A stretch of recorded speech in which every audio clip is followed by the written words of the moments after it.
Assalamualaikum warahmatullahi wabarakatuh. Halo semuanya, kembali berjumpa di podcast Bengkel Belajar. Di siniar kali ini aku akan membahas tentang kenapa sih branding itu penting, serta bagaimana cara melakukan branding tersebut khususnya bagi mahasiswa yang sedang berkuliah. Tapi sebelum kita lanjut, tentu kita harus tahu dulu nih maksud dari branding dalam konteks yang kita bahas saat ini. Nah, branding sendiri yang dalam hal ini adalah proses pencitraan agar suatu merek atau produk terlihat lebih unggul dan berbeda dibandingkan dengan produk sejenisnya.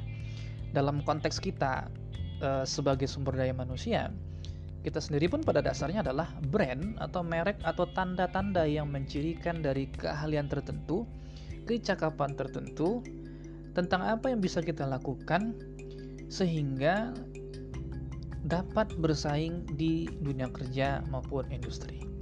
Nah, agar keahlian dan kecakapan yang ada pada diri kita ini menarik minat orang-orang yang membutuhkannya, karena bakal ada banyak tuh orang-orang yang menjadi pesaing kita, tentu diperlukan proses branding, proses untuk membuat diri kita menjadi lebih menarik dan lebih dipercaya tentunya sebagai SDM ataupun sumber daya manusia yang layak untuk diberikan pekerjaan atau proyek. Lantas, kenapa branding ini penting dilakukan selagi kita masih menjadi mahasiswa? Nah, sebelum aku menjelaskan itu, aku akan bercerita terlebih dahulu tentang perjalananku sejak tahun 2018 sampai dengan hari ini yang rutin untuk berkeliling di Kabupaten Kuantan Sengingi dan Kabupaten Indragiri Hulu. Dalam perjalanan itu, salah satu tujuanku adalah untuk menemukan berbagai fenomena sosial dan keagamaan yang menarik untuk dikaji dan dijadikan sebagai konten, entah itu di konten digital maupun karya tulis. Nah, salah satunya adalah penemuanku di Kelurahan Pranab, Kabupaten Indragiri Hulu, di mana terdapat satu masjid di daerah Kebun Cino, yakni Masjid Baitur Rahman, yang setiap sebelum masuk waktu sholat fardu, itu ada seorang bapak-bapak yang membaca Al-Quran. Ini selalu ya, membaca Al-Quran berikut dengan terjemahannya secara tartil sekitar 15 sampai dengan 20 menit. Kadang juga 10 menit. Pokoknya rentangnya antara itu 20, 15 atau 10 menit. Dan hal ini jujur saja ini tidak aku temukan di sepanjang perjalananku selama 4 tahunan tersebut, kecuali di masjid ini nih, di Masjid Baitur Rahman ini. Sebab pada umumnya masjid ataupun surau itu ketika mau masuk waktu sholat biasanya akan memutar MP3 ataupun kaset murotal Quran. Dan aktivitas si bapak dalam membaca Al-Quran dengan tartil berikut dengan terjemahannya, kadang-kadang tafsirnya juga, ini masih berlangsung sampai dengan saat ini loh. Terakhir kali aku ke sana itu bulan Juli tahun 2022 ini, itu masih waktu itu sholat asar itu beliaunya masih melakukan hal itu ya. Nah, lalu apa hubungannya cerita tentang si bapak yang konsisten untuk membaca Al-Quran sendirinya dengan suaranya sendiri berikut dengan terjemahan dari ayat yang dia baca, dan relasi dari cerita tersebut dengan pentingnya branding selagi kita masih menjadi mahasiswa.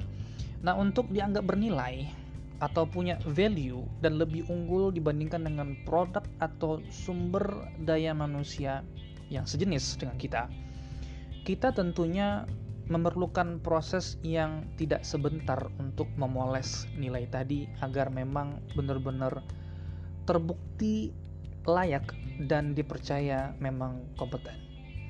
Dan si bapak yang ada di Masjid Baitur Rahman Kebun Cino ini di Kelurahan Pranab, Kabupaten Indragiri Hulu ini menegaskan hal tersebut kepada kita. Kalau aktivitas tersebut hanya berlangsung sesekali atau hanya berlangsung dalam sekejap, atau mungkin beliau nggak konsisten, hari ini ngelakuin, besok enggak, seminggu lagi bikin full, terus 2 minggunya libur, maka aktivitas tersebut hanya akan dianggap sebagai fenomena biasa. Intinya adalah ketekunan. Beliau selama 4 tahun ini, bahkan mungkin bisa jadi lebih lama ya, karena yang aku tahu cuma 4 tahun ini, itu membuat beliau akhirnya punya nilai terhadap apa yang dia lakukan. Tidak hanya sekedar 2 kedar saja, apalagi beliau ini bisa konsisten di tengah gempuran MP3 Morotal dan kaset-kaset yang ada bacaan Qur'annya gitu kan. Artinya adalah untuk menjadi punya value, dianggap memiliki nilai lebih, itu butuh waktu yang lama. Artinya ada waktu yang tidak sebentar yang membuat apa yang kita lakukan itu menjadi sesuatu yang bernilai bagi orang lain. Oke, maka demikian pula dengan proses branding, bahwa pembuktian citra diri kita ini memang unggul, memang kompeten, itu tidak dibangun dalam waktu semalam dan tentunya butuh proses yang tidak sebentar. Jadi, kalau seandainya kamu hari ini adalah seorang mahasiswa, maka kenapa harus menunda waktu untuk nanti dalam memulai proses branding ini? Kalau seandainya kamu dari mahasiswa ini sudah dikenal sebagai seorang hafiz Quran misalnya, maka akan lebih mudah nantinya bagi kamu ketika lulus untuk dilekatkan atau dipandang orang sebagai brand yang khusus sebagai ahli ataupun pakar hafiz Quran misalnya. Ya, intinya adalah semakin cepat waktu mulainya proses branding, maka semakin banyak waktu yang kamu dapatkan untuk menumbuhkan kebiasaan-kebiasaan positif yang nantinya akan menjadi dasar orang lain menilai apa yang kamu lakukan itu punya value-nya.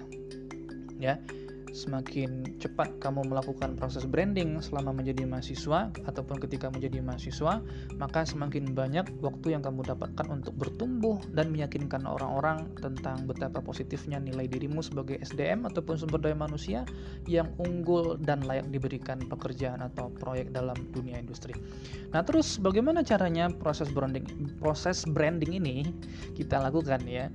Nah, perlu aku tegaskan terlebih dahulu bahwa yang aku sampaikan ini adalah azas fundamentalnya saja. Sebab branding ini pada hakikatnya nantinya harus dilakukan secara sustainable. Ya, dilakukan secara continue, berkelanjutan dan diterapkan pada semua aspek, entah itu di sistem, proses, inovasi produk ataupun kualitas diri dan lain segala macam. Tapi yang akan aku sampaikan ini, bagaimana cara proses branding ini dilakukan, ini berkenaan dengan azas fundamentalnya, dasar-dasar dari bagaimana cara kita melakukan branding. Nah, yang pertama adalah konsistensi. Ya, konsistensi. Kamu mampu bertahan untuk melakukan suatu aktivitas, mengembangkan suatu kompetensi, mengasah keterampilan secara terus-menerus dalam waktu yang tidak sebentar. Nah, seperti bapak-bapak yang aku ceritakan di Masjid Baitur Rahman tadi, beliau bisa konsisten membaca Al-Quran dengan terjemahannya itu sebelum masuk waktu salat fardu, dan beliau konsisten melakukan itu setiap waktu, sehingga citra positif itu menjadi label atas dirinya. Dan kalaulah kita nggak bisa konsisten, dalam hal ini si bapak nggak bisa konsisten, mungkin dia selang-seling, ada liburnya, ada enggaknya, ya beliau tetap akan dipandang unggul sih pada dasarnya. Tapi tentu angka kredit yang diberikan nggak akan setinggi ketika beliau bisa konsisten untuk melakukan hal tersebut. Beliau aku bisa aku anggap sebagai luar biasa, sebagai fenomena keagamaan yang wow pada hari ini, di mana orang-orang lebih suka memutar MP3 ataupun kaset Morotal Quran. Beliau lebih memilih untuk membacanya dengan suaranya sendiri berikut dengan terjemahannya. Ini adalah hal yang luar biasa. Dan untuk konsisten seperti itu, bahwa penting bagi kamu untuk jujur bahwa meskipun branding secara literal ataupun secara bahasa adalah pencitraan, tapi hal positif yang kamu konsistensikan tersebut benar-benar adalah diri kamu sendiri, nggak dibuat-buat. Tidak ada keunggulan yang dilebih-lebihkan ataupun hal positif yang dibuat-buat. Si bapak yang di Masjid Baitur Rahman ini apa adanya saja, tidak melebih-lebihkan pun juga tidak dibuat-buat kebiasaannya. Memang seperti itulah kebiasaan beliau sehari-hari. Nah, ini yang pertama. Cara yang pertama, konsisten dengan kejujuran. Konsistensi yang dibarengi dengan kejujuran itu adalah memang dirimu yang sebenarnya. Yang kedua adalah dedikasi. Berdedikasi, bersedia untuk berkorban entah itu tenaga, waktu, biaya, dan segala macamnya untuk keberhasilan atau kesuksesan. Branding tentunya akan menuntut pengorbanan yang senilai dengan kredit yang kamu inginkan. Misalnya si bapak tadi, dia rela loh datang ke masjid lebih awal, menyetel mikrofon sendiri, mengeluarkan tenaga untuk membaca Al-Quran berikut dengan terjemahannya. Jadi branding tanpa dedikasi adalah hal yang mustahil. Ya, kamu tidak akan pernah bisa mendapatkan kredit yang positif, dipercaya orang, layak dianggap unggul kalau seandainya nggak ada pengorbanan yang kamu lakukan. Tapi dari dua hal tersebut, konsistensi dan dedikasi ataupun pengorbanan, ada hal yang lebih penting daripada dua hal tersebut, yakni melakukan sesuatu yang memiliki nilai dibarengi dengan kemampuanmu dalam mendelivery value atau nilai tersebut agar dapat dipahami orang lain dan dirasakan manfaatnya oleh masyarakat yang lebih luas. Sebab kalau kamu hanya konsisten dan berdedikasi, ya rebahan sambil nonton drakor ataupun YouTube series kan juga bisa dilakukan dengan konsisten dan berdedikasi ya. Padahal masalah apakah diri kita ini benar-benar telah menjadi brand yang unggul, dinilai lebih baik dan layak mendapatkan penilaian yang positif, itu bukan karena kita konsisten dan berdedikasi, tapi karena apa yang kita lakukan, karena produk kita, karena kualitas kita itu memang punya nilai, bahwa manfaatnya benar-benar nyata dan dapat dirasakan orang dan orang bisa memahami itu. Kita mampu menyampaikannya kepada orang-orang lain. Dalam hal ini aku ambil contoh si bapak-bapak di Masjid Baitur Rahman yang di Kebun Cina tadi misalnya.